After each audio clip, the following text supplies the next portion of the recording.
Muy buenas tardes, mi nombre es José García y yo les voy a hablar acerca de las turbinas Francis. Un concepto muy importante que debemos tomar en cuenta son las turbinas hidráulicas, que es una turbomáquina motora hidráulica que aprovecha la energía de un fluido que pasa a través de ella para producir un movimiento de rotación que, transferido mediante un eje, mueve directamente una máquina o bien un generador que transforma la energía mecánica en eléctrica o viceversa. Como por ejemplo tenemos lo que es una represa hidroeléctrica. Las turbinas Francis son a reacción y de flujo mixto. Algunas son capaces de variar el ángulo de sus álabes. Están diseñadas para trabajar con saltos de agua y caudales medios. Operan desde 60 a 600 metros. Su alta eficiencia ha hecho que sea la más ampliamente usada, principalmente para la producción de energía. Tenemos lo que son algunas partes de la turbina Francis, como por ejemplo caja espiral. Tiene la función de distribuir el fluido en la entrada del rodete.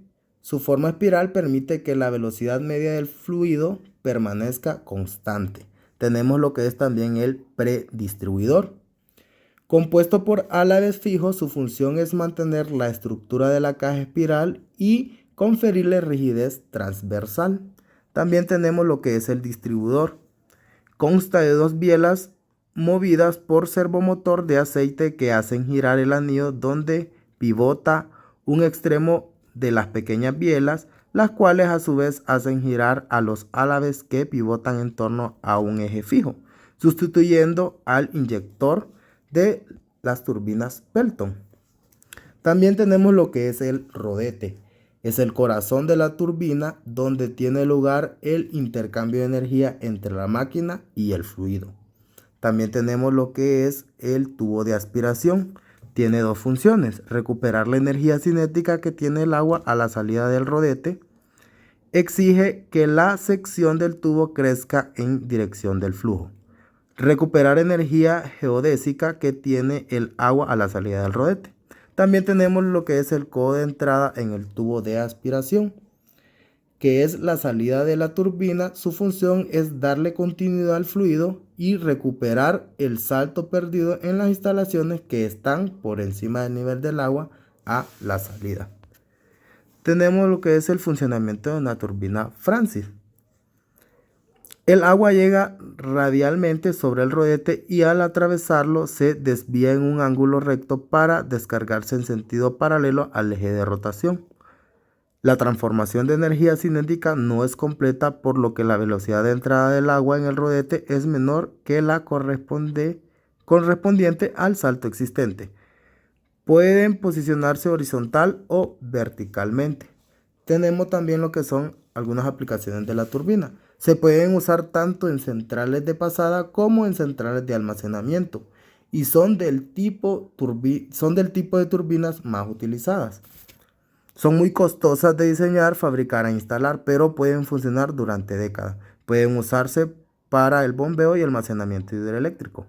Se fabrican microturbinas baratas para la producción individual de energía para saltos mínimos de 3 metros. También pueden utilizarse para el bombeo y almacenamiento hidroeléctrico utilizando dos embalses, uno a cota superior y otro a cota inferior. Tenemos lo que es el mantenimiento de la turbina tipo Francis. Consiste en verificar el comportamiento dinámico de una serie de parámetros ligados al funcionamiento de la unidad y que definen las condiciones del conjunto turbina-alternador. Este tipo de turbina es el que está más sujeto a los efectos perjudiciales que produce la arena. La revisión periódica necesaria depende de la altura del salto y de las cualidades del agua. La revisión se extenderá a los siguientes puntos: juego existente entre el rodete y el distribuidor, estado de los laberintos circulares de los álabes móviles, del codo de aspiración y de la envolvente, estado de los anillos de protección del distribuidor y de la superficie de los álabes distribuidos. Cuando trabajan con saltos elevados pueden vibrar normalmente en ciertas condiciones de carga que se remedian en forma siguiente. comprobar si la rueda está bien centrada en el distribuidor, comprobar el acoplamiento del generador, comprobar la eficiencia del dispositivo de entrada de aire en el tubo de aspiración, verificar el juego de soporte y comprobación de la dilatación longitudinal del eje. Ahora tenemos lo que es el triángulo de velocidad.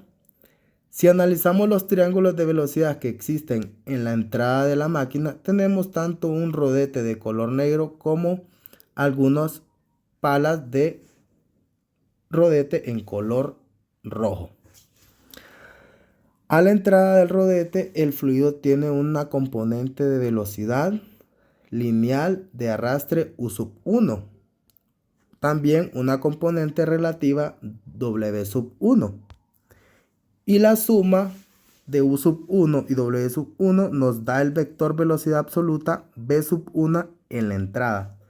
Si nosotros analizamos la salida, está compuesta por una velocidad lineal de arrastre U2, una velocidad relativa W2, que es tangente a la salida del álave, por lo tanto dependerá del ángulo de salida del álave, y la suma U2 con W2 nos dará el vector velocidad absoluta V2. Si hacemos un zoom en el triángulo de entrada, observaremos que el vector U1 y W1 forman el ángulo β1.